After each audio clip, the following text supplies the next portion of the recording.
નમસ્કાર મિત્રો, હું જયંતિ અઘેરા સૌરાષ્ટ્રનો તબકાર યુટ્યુબ ચેનલ પર આપ સૌ મિત્રોનું હાર્દિક સ્વાગત કરું છું। મિત્રો, નવા વર્ષનો આવતીકાલથી પ્રારંભ થઈ રહેવા જઈ રહ્યો છે અને આજે વર્ષનો છેલ્લો દિવસ, વર્ષ 2023નો છેલ્લો દિવસ એટલે કે 31 ડિસેમ્બર 2023। આવતીકાલથી નવું વર્ષ શરૂ થવા જઈ રહ્યું છે અને નવા વર્ષની શરૂઆતની સાથે જ ગુજરાત રાજ્યમાં એક માળખાકીય માઠા સમાચાર તૈયાર થઈ રહ્યા છે, જે આપની સમક્ષ અપડેટ લઈને આજે પ્રસ્તુત થયા છીએ। તો મિત્રો,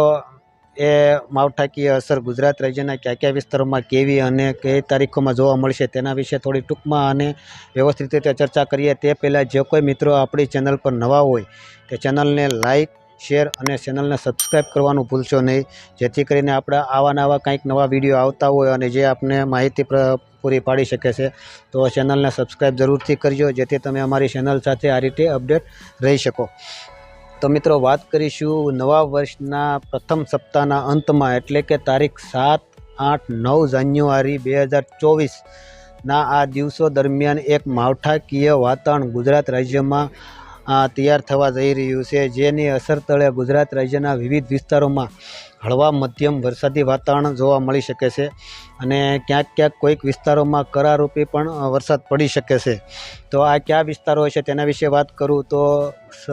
ગુજરાત વિશે વાત કરું તો ગુજરાતમાં દક્ષિણ અને મધ્ય ગુજરાતમાં આ માવઠાની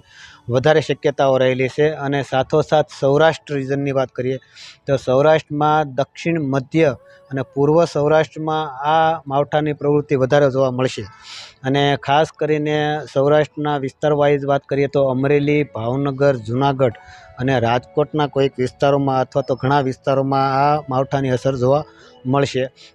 સાથોસાથ બીજા ઘણા વિસ્તારોમાં પણ છાંટાછૂટીથી હળવા ક્યાંક ઝાપટારૂપી વાતાવરણ જોવા મળી શકે, પણ જ્યાં વિસ્તારો જણાવ્યા તેમાં આ માવઠાની અસર થોડી વધુ જોવા મળી શકે તેવું હાલ મોડલોના તારણ પરથી જોવા મળી રહ્યું છે અને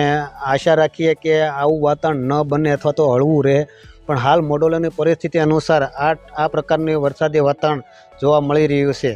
અને ખાસ આ વાતાવરણ બનવા પાછળના બે કારણો જવાબદાર છે હાજર, કે અત્યારે શિયાળામાં એક તો WD એટલે કે વેસ્ટર્ન ડિસ્ટર્બન્સની અસર તળે માવઠું થશે અને બીજું એક અરબી સમુદ્રમાં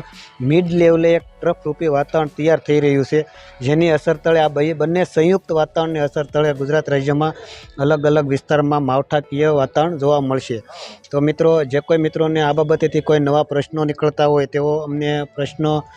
કોમેન્ટ થ્રુ કરી શકે છે અને બનતી કોશિશે તમને જવાબ આપવાની કોશિશ કરીશું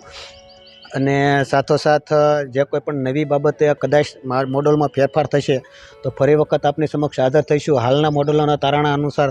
આ વિસ્તારો અને જે મેં બતાવ્યા એ તારીખોમાં અત્યારે વાતાવરણ મજબૂત દેખાઈ રહ્યું છે, કદાચ ફેરફાર થશે તો જરૂરથી હાજર થઈશું અને તમને અપડેટ કરીશું। ત્યાં સુધી મિત્રો રજા આપશો। નમસ્કાર।